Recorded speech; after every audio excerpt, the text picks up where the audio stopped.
everybody, we are back with another cooking video, and I know it has been a long time since I made a cooking video. This is actually the first time I'm making one in the new house. Not that the video is going to show off my kitchen too much. It's a really simple recipe too.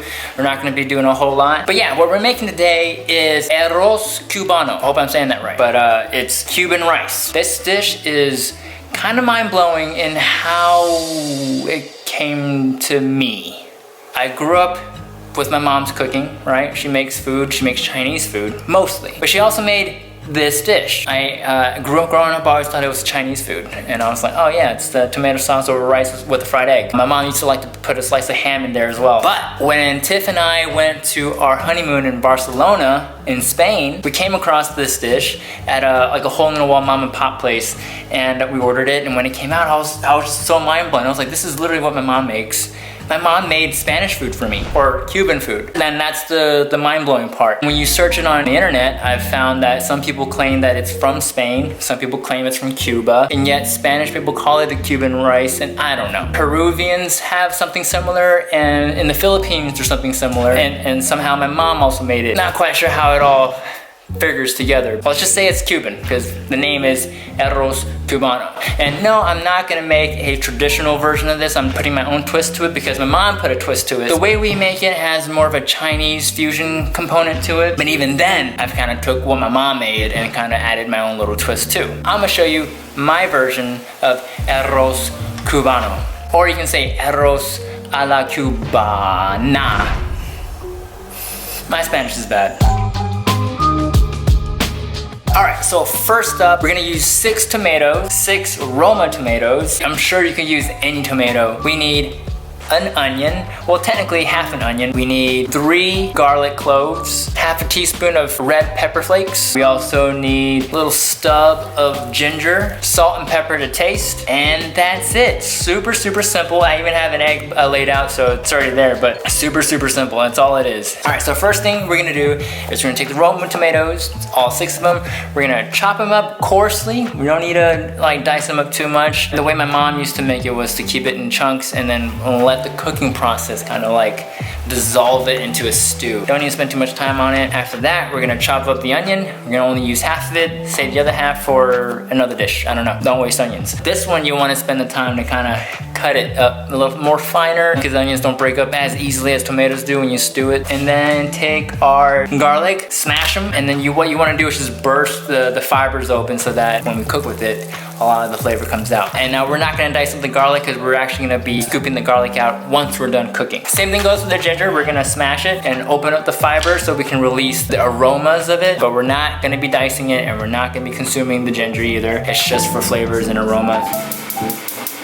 So now, we're gonna light up the stove, heat up the pan, drizzle a little bit of oil into the pan. Once it's heated up, we're gonna toss in the garlic and the ginger and the red pepper flakes, our aromatics, and we're gonna saute that for about a minute to sweat out the flavors and the aromas. And then from there, we're gonna throw in our onions. Don't mind the chunks of ginger and garlic. To maximize the aromatics, I leave it in there and let it stew all together, and I'll take out the ginger and garlic before we serve it because we're not gonna eat the ginger and garlic. And we're gonna saute the onions, get it to look translucent, and it's gonna start smelling really good. I mean, these are all the aromatics working together side by side, simultaneously. Once you got those flavors melded together, we're gonna add in our chopped tomatoes. And then we wanna saute that for a little bit, for about maybe 2 minutes. Make sure to keep moving it around, we don't want it to burn. And from here, we can add salt and pepper to taste. Next, we're gonna add 1 tablespoon of sugar. Anytime you're working with tomatoes, especially when you're stewing tomatoes into like a sauce or some sort, you definitely want to use sugar. Sugar is the thing that's gonna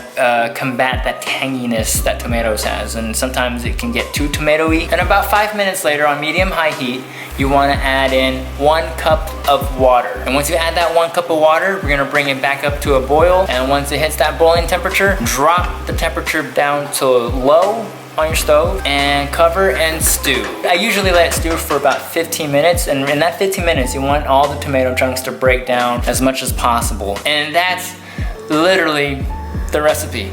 Because there are other components. The egg, we're gonna just fry it in a pan, and the rice, well, I guess I can make a rice video too, but this is not that video. Hopefully you know how to make rice. Damn, I feel like I'm missing something, but I guess it's that simple.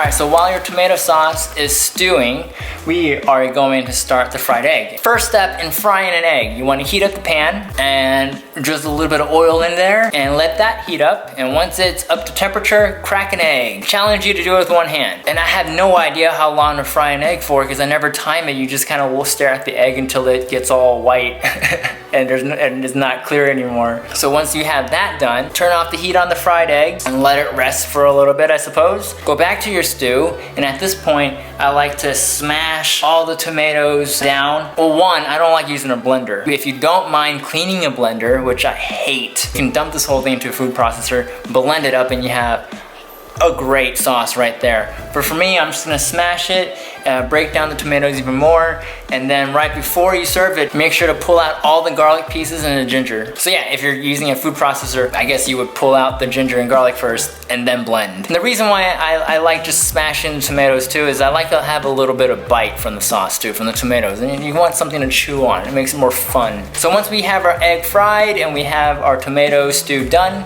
we are going to plate our meal. So we're gonna start off with a plate of rice, top that off with our delicious tomato sauce, and from there we're gonna top it off with our fried egg. And voila, we have Arroz Cubano. And yes, we could stop right there and say we're done cooking and that is our meal. But today we are gonna go one step further and bam, we're gonna add a pork chop to this dish just because I want that extra protein and it just balances it out. Technically, you can get fancy with it. You can do whatever you want. My mom used to add ham to it. I've heard people add ground beef to this. I like adding a pork chop. You can add a salmon steak, a chicken steak, a steak. The possibilities are endless. It's got to be the best part about this dish. The possibilities are endless. Top off the pork chop with a little bit more sauce. I like to do the emerald, bam, bam, bam, with some green onions, some scallions. Arroz Cubano with the Casey Chan twist. You should definitely check out this recipe. It is one of my favorites, all-time favorites growing up, and even now it's a favorite of Isaac, for Tiff. Like, we all love this dish. It's super easy, so definitely give this a try. I love cutting right directly into the yolk